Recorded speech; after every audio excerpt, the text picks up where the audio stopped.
Hello everyone, I hope आप सभी लोग बहुत अच्छे होंगे और उतनी ही बेहतर तरीकों से आप सभी लोग की पढ़ाई चल रही होगी। तो भाई हमारी जो सेकंड लास्ट एग्जाम है किसकी भी, सोशल साइंस की, सामाजिक विज्ञान की, उसकी प्रैक्टिस सेट की सीरीज में अपन बच्चों क्या देखने वाले, सेट बी को सेट ए ऑलरेडी डल गई। आप लोगों को अगर तीनों शेड भी कर लेते हो तो बच्चों 50 पार जो है 60 के समथिंग नंबर जो है 60 नंबर जो है कंफर्म है आपको पूछे जाएंगे। इसमें सिर्फ जो चेंजेस हो सकते हैं वो छोटे क्वेश्चंस हैं। बड़े क्वेश्चन जैसे कि 4 मार्क्स 5 मार्क्स 6 मार्क्स के क्वेश्चंस लगभग आपको यही क्वेश्चंस देखने को मिलेंगे बोर्ड एग्जाम में। ठीक है, तो चलो बच्चों देख लेते हैं आगे फटाफट। यहां पर छोटे क्वेश्चंस के लिए आपको जैसे कि 1 मार्क्स और 2 मार्क्स के लिए बच्चों एक्स्ट्रा क्वेश्चंस तो करना पड़ेगा, ये मान के चलो। ठीक है, चलो पहला क्वेश्चन आपके स्क्रीन पर बच्चों क्या बोला जा रहा है, लव ऐश के किस संसाधन वर्ग में शामिल है। तो लव ऐश को बच्चों हम लोग किस में रखते हैं, अनवीनीकरणीय संसाधन वर्ग में रखते हैं। क्या बोला जा रहा है, आयरन और is included in which resource category, तो नॉन रिन्यूएबल रिसोर्सेज में। क्लियर है बच्चों, रहेगी याद।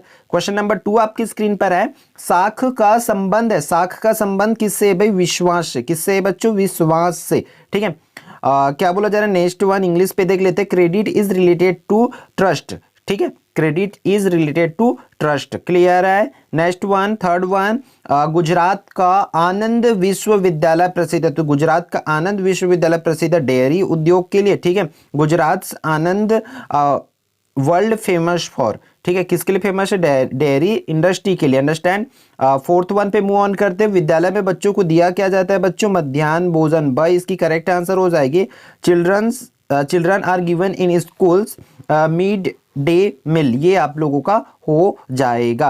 Understand. Now move on fifth one, Niyamgiri क्या है, नियमगिरी की बात करें तो वो क्या है, एक पर्वत है। ठीक है, नियमगिरी क्या है, एक माउंटेन है, नियमगिरी इज अ माउंटेन। आप लोगों को क्लियर ये लिख लेना है। क्लियर है बच्चों, यहां तक कर लोगे। ये रहा 1 मार्क्स की क्वेश्चन, इस तरीके से आपको दे सकते हैं। ठीक है, कंप्लीटली हमने ब्लूप्रिंट फॉलो किया। अब इसकी बात है कि इसके फिल इन द ब्लैंक्स की, रिक्त स्थानों की पूर्ति वाला। तो इसकी आंसर्स की अगर बात करें तो बच्चों हम लोग इस तरीके से लिखेंगे, जैसे कि पहला क्वेश्चन, पहला में क्या बोला जा रहा है, भारत के अत्यधिक वर्षा वाले प्रदेशों में खालिस्तान मृदा पाई जाती है, तो वहां पर लेटेराइट, क्या लिखोगे बच्चों, लेटेराइट मृदा पाई जाती है। दूसरा, अक्टूबर क्रांति के बाद रूस खालिस्तान देश बन गया, तो साम्यवादी देश बन गया, क्या लिखेंगे वहां पर, साम्यवादी देश बन गया। थर्ड वन, उत्तरी वियतनाम की राजधानी कौन सी है, तो हनोई, कौन सा है, हनोई। फिर चौथा, प्रसिद्ध सहकारी अमूल भारत के खालिस्तान राज्य में स्थित है, तो गुजरात में। कहां पर बच्चों, गुजरात में स्थित है। फिफ्थ वन, रंगीन प्रिंटिंग प्रेस का आरंभ सन खालिस्तान के बाद हुआ, तो 1837 के बाद प्रारंभ हुआ है, ये आप लोगों को लिखना होगा। क्लियर है। फिर प्रश्न पहला की उचित संबंध जोड़ी, उचित संबंध जोड़ियों में क्या करना है आप लोगों को, इसको देख लो भाई, इसी तरीके से पूछे जा सकते हैं आपको। आर्थिक मंदी का समय, तो आर्थिक मंदी का समय कौन सा हो जाएगा बच्चों, 1939 से 1900 सॉरी, आर्थिक मंदी का समय 1929 से 1934 तक हो जाएगा। क्लियर है। टेलीविजन की अगर बच्चों अपन बात करें तो टेलीविजन किस पर चला जाएगा, टेलीविजन चला जाएगा किस पर, जे.एल. बेयर्ड पर। ठीक है, टेलीफोन की बात करें बच्चों तो टेलीफोन जाएगा किस पर भाई, ग्राहम बेल पर। फिर द्वितीय विश्व युद्ध के लिए समय एक ही बाकी है ये। फिर आयकर किसको बोलेंगे, निजी आय पर जो लगती है उसे आयकर कहा जाता है। इस तरीके से ये हो जाएगा। उसी तरह से इंग्लिश मीडियम वाले स्टूडेंट यहाँ से मैच आउट कर सकते हो। फर्स्ट की चला जाएगा इस पर, टेलीविजन चला जाएगा जे.एल. पर, टेलीफोन चला जाएगा ग्राहम बेल पर, सेकेंड वर्ल्ड वॉर इस पर हो जाएगी, और फिफ्थ वन हो जाएगी इस तरीके से। क्लियर है।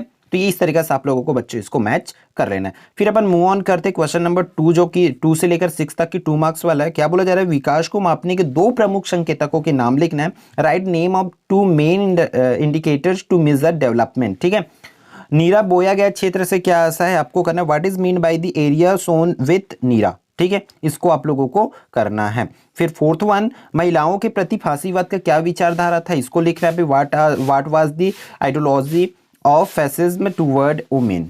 ठीक है, ये आप लोगों को करना होगा। फिर ये रहा 6वां तक की, जैसे कि इसमें शेयर किसे कहते हैं। अब देखो भाई, ऑल इंपॉर्टेंट क्वेश्चन को तो नहीं डाला जा सकता, छोटे क्वेश्चन का एक एक चैप्टर में आप बात करो, जिस चैप्टर से आते हैं 10 होती है, तो 10 का 10 को तो नहीं डाल सकते ना। इसलिए बच्चों हम किसी एक क्वेश्चन को 10 में से किसी एक को ही उठा सकते हैं ना।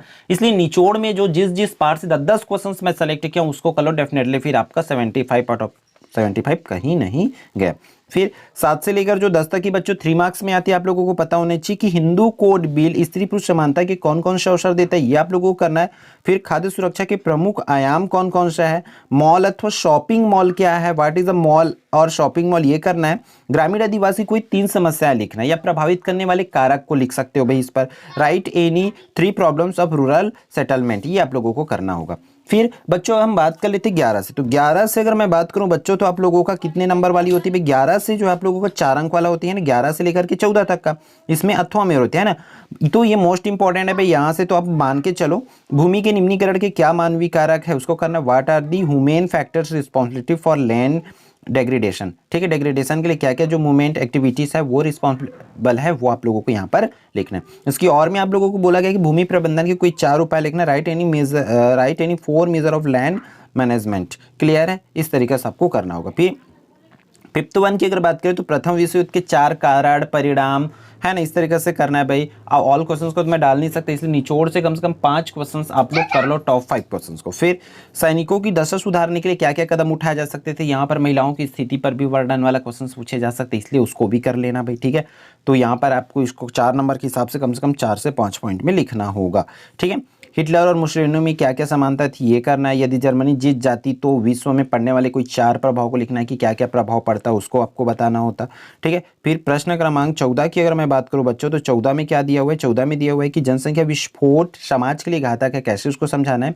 Population explosion is foetal for society explain now, उसको जनसंख्या विस्फोट को आपको समझा देना कि कैसे वो हमारे लिए घाटेमंद है। इसके और में रखा हूं मैं क्वेश्चंस को, इसमें भारत में पुरुषों की तुलना में महिलाओं की साक्षरता दर कम है, क्यों, इसके कारण आपको लिखना है। तो बहुत सटीक अभी रटना नहीं पड़ेगा, क्यों महिलाओं को नहीं पढ़ाया जाता, किस तरीके से उसकी साक्षरता दर कम है, इन चीज़ों को यहाँ पर लिखना होगा, ठीक है। फिर अच्छे से प्रैक्टिस कर लो भाई, जिस भी क्वेश्चन की प्रिपरेशन नहीं है और वो प्रैक्टिस पेपर में है, मतलब उसको करना है, मतलब करना है आपको, ये ठान लो, ठीक है, क्योंकि उसको नहीं किए तो बच्चों बड़ा पछताओगे।